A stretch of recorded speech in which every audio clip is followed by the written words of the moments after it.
The Republican National Convention is officially underway, coming in the wake of a truly horrific event, of course, the assassination attempt of Trump. And this sets up a very unprecedented moment where sort of things get back to normal, but obviously it's not normal. So then political discussions are back underway, and it's all very strange for sure. And I will continue to say, even as I'm about to go through and debunk some of what Donald Trump Jr. says here, it should be noted that regardless of our political differences across the board, we should all understand, oppose, and denounce the political violence that took place at the rally in Butler, Pennsylvania, where we were, and the loss of life is absolutely tragic. So I'm going to continue, as I told you earlier, to put that at the front of videos just for any new viewers. But with that being said, Donald Trump Jr. did get into a pretty heated back and forth. Again, it's sort of starting back up, which makes sense because it's the Republican National Convention. Of course, that's going to be the subject matter, just sort of back to your political debates, but also seems like a different world we're living in. And here is that back and forth where Donald Trump Jr. quickly gets very unhappy at this reporter. What is that change going to look like, Don? What practically, your father as president, I think you would even say, was a divisive figure. What's it going to look like in the second term? I don't think he was a divisive figure at all. I think the media created divisiveness around him. They lied about Russia collusion. They said he was a traitor. They went after him in every which way possible. If the media actually starts being an honest broker, talking about the things that he did, the prosperity he brought, the peace deals that he signed around the world, rather than the disaster that we're living right now, I think you'd do everyone in the country a big favor. I know immigration's important to him. I covered the family separation crisis closely. Will we continue to see policies like separating 5,000 children deliberately from their parents? You mean the Obama administration? You know they didn't do that, sir. Okay, sure. Will there be a second family separation policy? It's MSDNC, so I expect nothing less from you clowns. Even today, even 48 hours later, you couldn't wait. You couldn't wait with your lies and with your nonsense. So just get out of here. Just get out of here. So I told you in a different segment, I'm being very transparent in expressing there is something fundamentally at least unusual, if not uncomfortable, about engaging with this political moment. Because on one end, we do have an obligation, especially given the prominence and significance of the Republican National Convention, to engage in these political debates over very important issues. And also, I really do wish this could be a time where we unify. But whenever some of the individuals in the wake of this are right back to pushing lies, then we sort of have to refute them, even understanding the tragedy and the horrific nature of what just took place over the weekend. And so there, Donald Trump Jr. is lying about the record and what's ahead likely when it comes to a MAGA Trump second term. And we've heard people who may be selected, one guy that I'm thinking of who may be selected as Trump's attorney general saying, yeah, we're going to put kids in cages, it's going to be awesome. And imagining this child separation policy being even more aggressive is something that they're pumped for. So it is admirable to want to unite. But what I've said long before over this weekend is we have to unite around a basic dedication to some fundamental principles. And I think that's going to be the debate that people are having. What are those fundamental principles that we can unite around? And if people can't come to that table honestly, then I think it's going to be difficult. Regardless, we should be mindful of our rhetoric and doing what we can to lower the temperature while being very clear and not violating our own principles and expressing the importance of this election, voting in favor of democracy. In these truly troubling, uncertain, and turbulent times, if you appreciate the work that this show does, I would greatly appreciate you clicking the subscribe button if you haven't already. Easy, free, but it makes a big difference. Back to the video. Here's another moment from this event. Any comment, Donald Trump Jr., on your dad picking Senator Vance for his vice presidential pick? I think it's an incredible pick. I think he's an incredible guy with an amazing story, both in business and in life. And I think it's just going to be an incredible person to help unify this country. And what did you say to your dad in recent days about why? Because he was considering other names, as you know. What did you say to him in recent days about why it should be Senator Vance?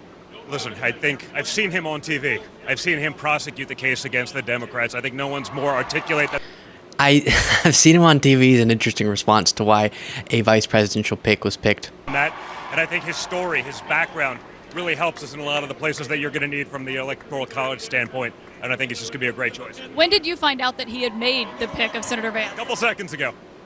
Thank you.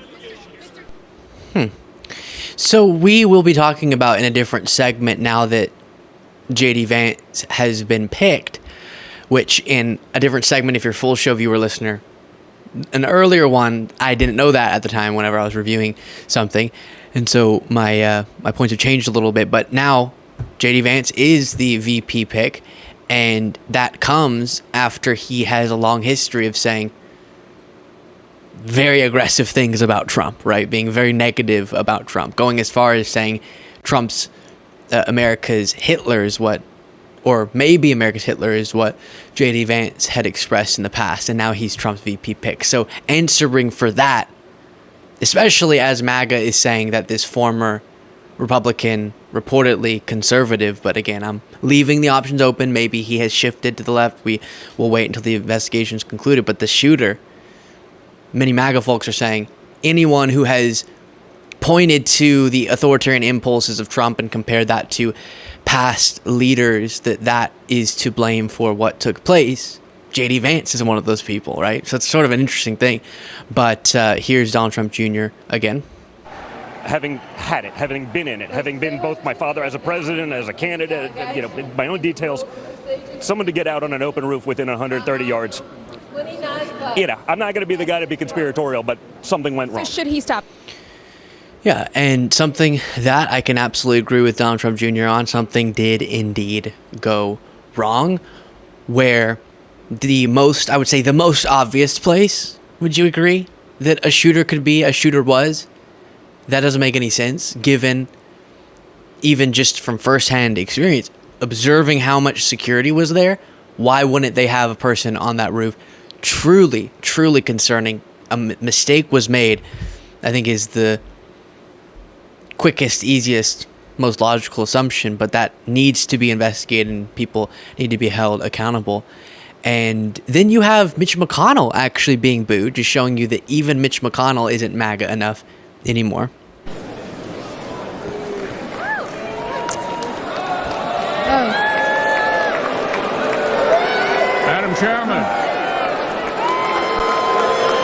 Madam Chairman, the Commonwealth of Kentucky proudly cast 46 votes for the next president, Donald J. Trump.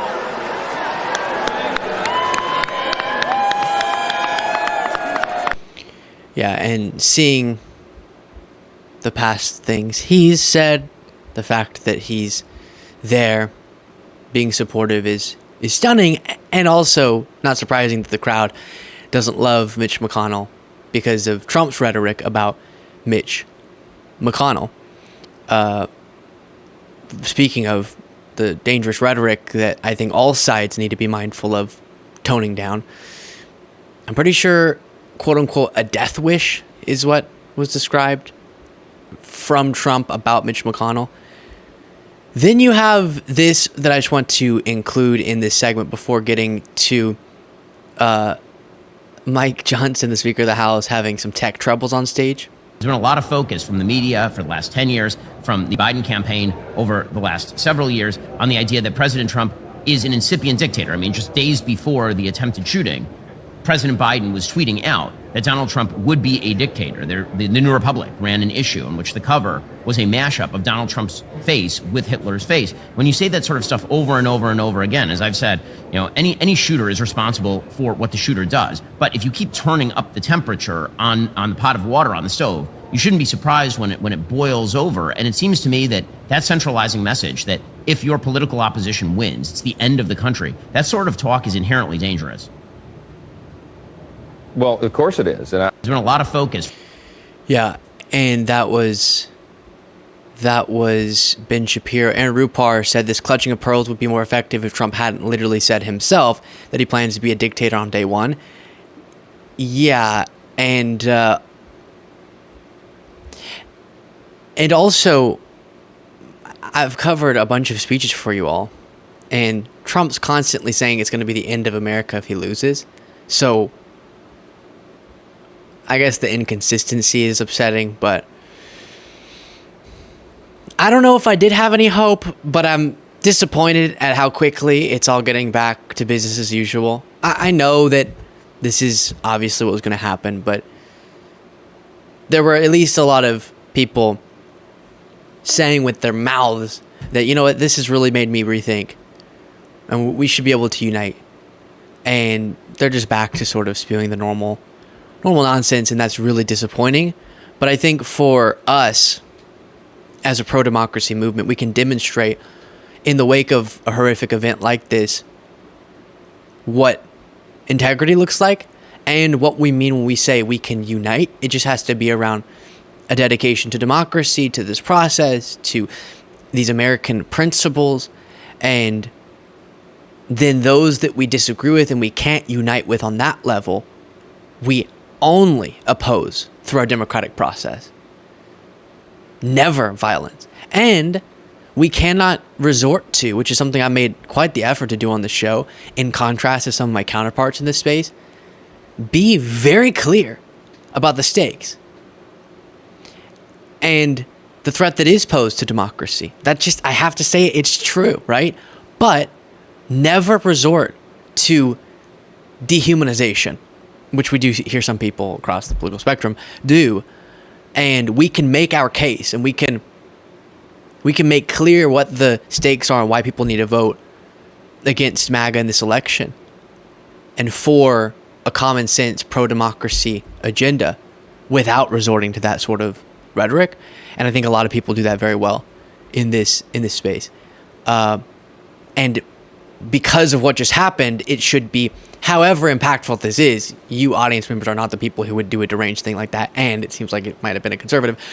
We'll see. But it still should be repeated that we protect democracy through democracy. We advocate for the continuation of democracy through democracy, right? In no other way. Then here's Speaker of the House Mike Johnson having tech troubles and not handling it too well. It is now my honor to introduce the Attorney General, and there goes the teleprompter.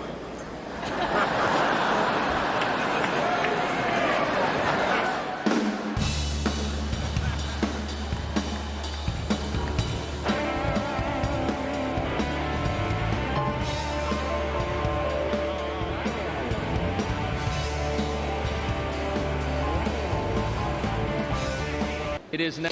So he just walks off stage. Did he not know what happened there, Mike? Mike, I do just want to throw this in because I've been mentioning it a few times. I'm not trying to push, as y'all can tell with even just my tone.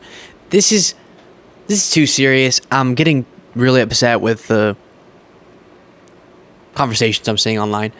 And so I don't want to be influenced by that and just now jumping into a gross debate that's going on, and instead get back to the business of talking about these important issues and being clear about them without jumping into a gross debate about what is undeniably, unequivocally a horrific action.